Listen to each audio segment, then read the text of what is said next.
शांति। आज हम सभी अपने जीवन को बहुत ही अच्छे से, प्यार से, खुशी से, शांति से व्यतीत कर ही रहे हैं। लेकिन कभी कभी देखने में यह भी आ रहा है कि आज जीवन में चलते चलते अचानक ही कुछ ऐसी बातें, कुछ ऐसी जीवन में घटनाएं हो रही हैं जिस कारण व्यक्ति जो पहले एक गति होती है उस गति में परिवर्तन आ जाता है। जो खुशी खुशी व्यक्ति अपना जीवन व्यतीत कर रहा होता है और कभी कभी ऐसी बातें आने से उन सब बातों में अपने मन को इतना दुखी कर लेता है, परेशान हो जाता है कि जो खुशी उसको मिल रही होती है उस खुशी से वो वंचित होने लगता है। फिर व्यक्ति के मुख से क्या निकलता है? अच्छा खासा जीवन चल रहा था, पता नहीं कहां से ये घटना हो गई, पता नहीं कहां से ये बातें आ गईं और आज मेरा अच्छा खासा हरा भरा जीवन दुखों से भर गया। और जब वो ये बातें किसी और के साथ कहता है, बताता है कि मेरे जीवन में इतने दुख आ गए हैं, परेशानियां आ गई हैं, तो सामने वाला कहता है, अरे भाई साहब, दुख धाम है, कलयुग है, दुख का आना तो जरूरी है। दुख आता है तभी तो सुख का मालूम चलता है। कोई कहता है कि दुख और सुख तो जीवन के दो पहलू हैं। कोई कहता है कि दुखी नहीं होगा इंसान तो भगवान की याद कैसे आएगी। ऐसे अलग अलग लोग मिलते हैं, वो हमारे दुख को तो दूर नहीं करते हैं, लेकिन हमें उसके लिए कुछ ना कुछ ऐसी बातें कहते हैं जिससे फिर मैं अपने मन को समझाती हूँ कि चलो शायद ऐसा ही होता होगा। और ऐसा दुखी दुखी जीवन हम जीने लगते हैं। हम उस सुख की फिर से चाहना छोड़ के उस दुख को ही अपने जीवन का हिस्सा मानकर आगे बढ़ने लगते हैं। कुल मिलाकर हम जो घटना हो रही है, जो परेशानी आ रही है, यह सोचकर उसको अपना लेते हैं कि अब यही मेरे जीवन का हिस्सा है। लेकिन अध्यात्म ये नहीं कहता कि आप जो दुख को जीवन में लेके चल रहे हैं उसी को ही लेकर चलते रहें। आप सुख की कल्पना भी करें, कुछ ना कुछ एक सुख की चाह भी रखें, कोई ना कोई एक प्रयास अवश्य करें जिससे उस दुख को भुलाया जा सके। उस घटना को जो स्मरण में बार बार आ रही है उसको हम भुला सकें।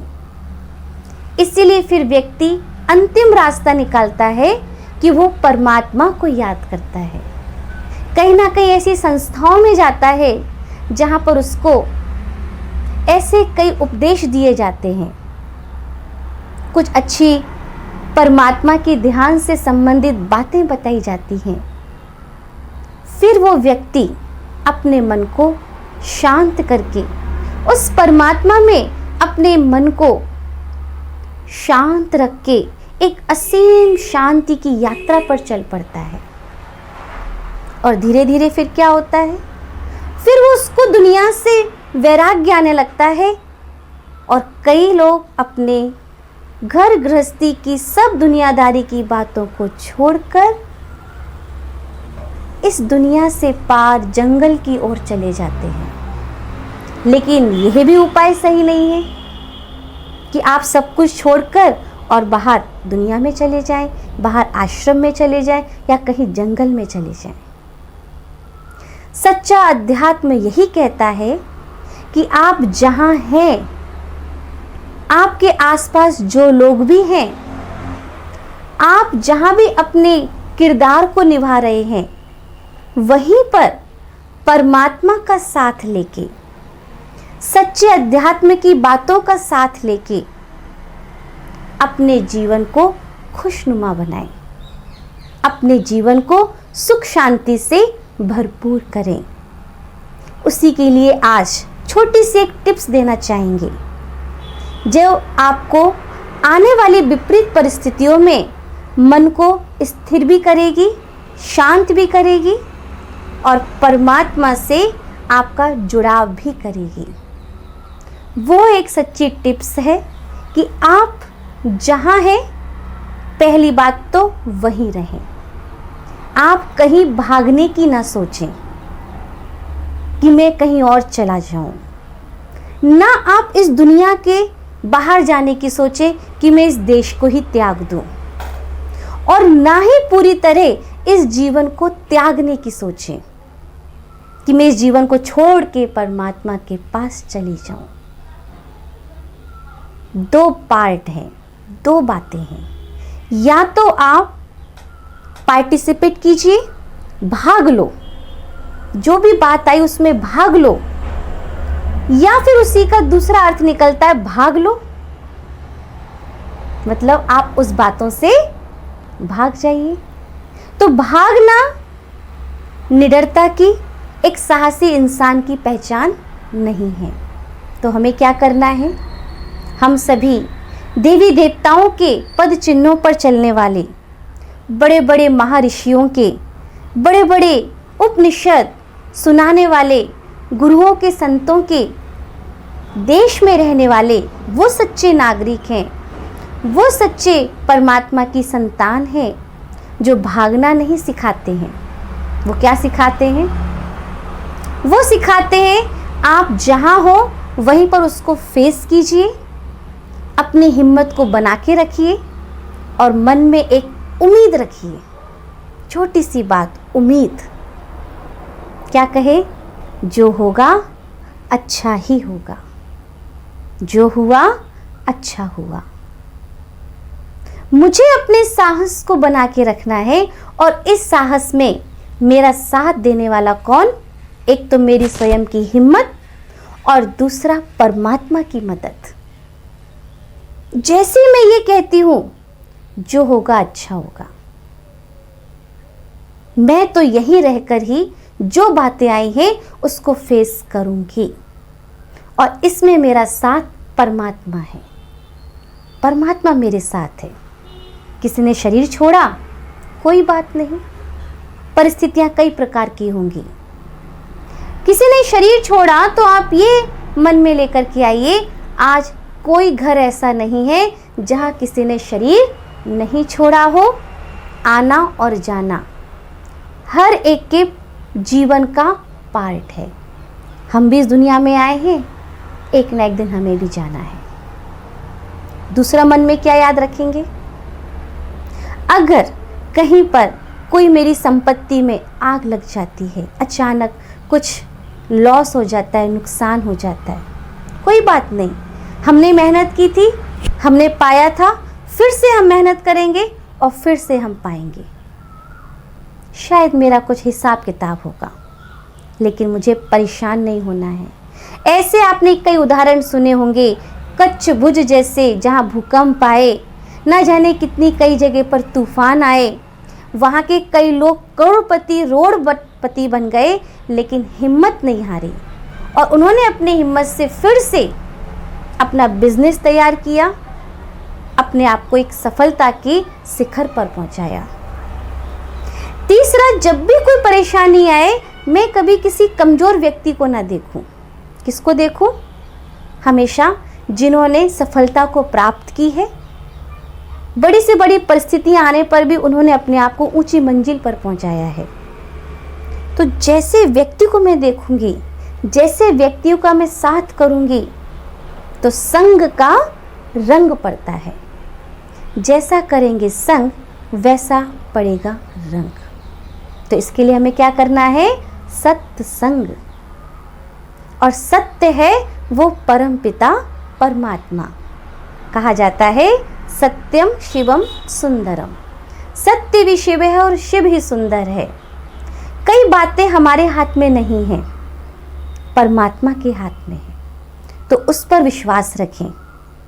वो जो भी करेगा मेरे साथ अच्छा ही होगा। कुछ बातें उस पर भी छोड़ दें, उसको साथ लेकर चलें। जिसका साथी है भगवान, क्या करेगा आंधी और तूफान। ये सिर्फ कहावतें नहीं है, ये वास्तविकता हुई है, तभी ये कहावतें बनी हैं। उसको हम भी अपने साथ लेकर चले तो बड़ी से बड़ी आने वाली चुनौतियों में भी हम अपने मन को स्थिर रख पाएंगे। एक सच्ची गहरी ठंडी शांति की श्वास लें और दिल से कहें जो होगा अच्छा होगा, ईश्वर मेरे साथ है। अपने मन को बेचैन ना करें, घबराएं नहीं, डरे नहीं। एक अच्छे मन की शांति को अपने अंदर से निकालकर और उस शांति की किरणों को अपने चारों तरफ फैलाएं। महसूस करें मेरे अंदर से वो किरणें चारों तरफ फैल रही हैं। मेरे घर परिवार में, मेरे समाज में, मेरे पूरे आसपास वातावरण में वो शांति का वातावरण बन चुका है और मैं आत्मा उस शांति की किरणों का अनुभव कर रही हूँ। जो होगा अच्छा होगा। परेशानियों का काम हमें डराना जरूर होता है, लेकिन हमें डरना नहीं है। जब तक परीक्षाएं नहीं आएंगी तो हम आगे आने वाली क्लास में आगे कैसे बढ़ेंगे। आगे बढ़ना है तो परीक्षाओं को तो पास करना ही पड़ेगा। और आपको अपने 24 घंटे में से आधा घंटा टाइम देकर परमात्मा से सच्ची शांति की बातें करना है। कैसे बात करना है? आप जहां हैं वहीं पर कुछ समय के लिए अपने मन को एकाग्र करें, चिंतन करें। मैं उस परमात्मा की विशेष संतान हूं। भगवान की नजर मेरे ऊपर है। मैं विशेष आत्मा अपना विशेष किरदार निभा रही हूं। मेरे साथ जो भी हुआ सब अच्छा हुआ। जो भी हो रहा है सब अच्छा हो रहा है। और मुझे भगवान पर विश्वास है, आगे आने वाले समय में भी जो भी होगा बहुत अच्छा होगा। उस परमात्मा की किरणें मुझ आत्मा को शांति की अनुभूति करा रही हैं। मेरे ऊपर शांति की किरणें आ रही हैं। मेरा मन पूरी तरह शांत हो चुका है, बिल्कुल शांत, असीम शांति है। वाह, मैं आत्मा धन्य धन्य हो गई। परमात्मा की किरणों ने मुझे सच्ची हिम्मत दी है, सच्चा साथ दिया है। परमात्मा की मदद सदा मेरे साथ है। मैं हिम्मत वाली आत्मा हूं, मैं कमजोर नहीं। मैं अपने मन को स्थिर करने वाली आत्मा हूं, परेशान होने वाली नहीं। मैं निश्चिंत आत्मा हूं, चिंता करने वाली नहीं। स्वयं भगवान की किरणें, स्वयं भगवान की शक्ति, भगवान के गुण मेरे साथ हैं। मैं भाग्यशाली आत्मा हूं। मेरा भाग्य बहुत उज्जवल है। मैं सबको शांति देने वाली हूँ, हिम्मत देने वाली हूँ। मेरी शुभकामना है मैं आत्मा खुश रहकर सभी को खुश करूं और जो भी जहाँ भी हैं खुश रहें, स्वस्थ रहें, निश्चिंत रहें। इस प्रकार से आप अपने मन को शांत करके परमात्मा में अपना ध्यान लगा के प्रतिदिन 15 मिनट, आधा घंटा अपने अंदर की खोई हुई शक्ति को जागृत कर सकते हैं।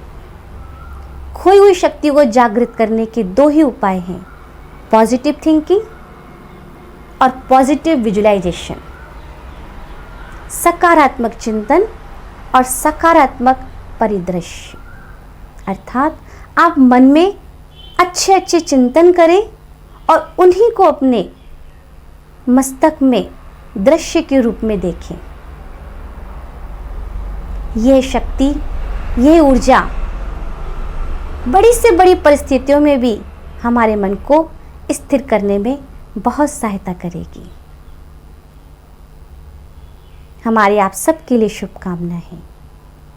बड़ी से बड़ी परिस्थितियों में भी मन स्थिर रखें, शांत रखें और अपने जीवन को एक नई ऊर्जा देते हुए आगे बढ़ते रहें। अच्छा, ओम शांति। मत कहो खुदा से मेरी मुश्किलें बड़ी हैं, ये मत कहो खुदा से मेरी मुश्किलें बड़ी हैं, ये मुश्किलों से कह दो मेरा खुदा बड़ा है। आती है आंधियाँ तो कर उनका खैर मकदम, आती है आंधियाँ तो कर उनका खैर मकदम, तूफान से ही तो लड़ने खुदा ने तुझे गढ़ा है। ये मत कहो खुदा से मेरी मुश्किलें बड़ी हैं, ये मुश्किलों से कह दो मेरा खुदा बड़ा है, मेरा खुदा बड़ा है, मेरा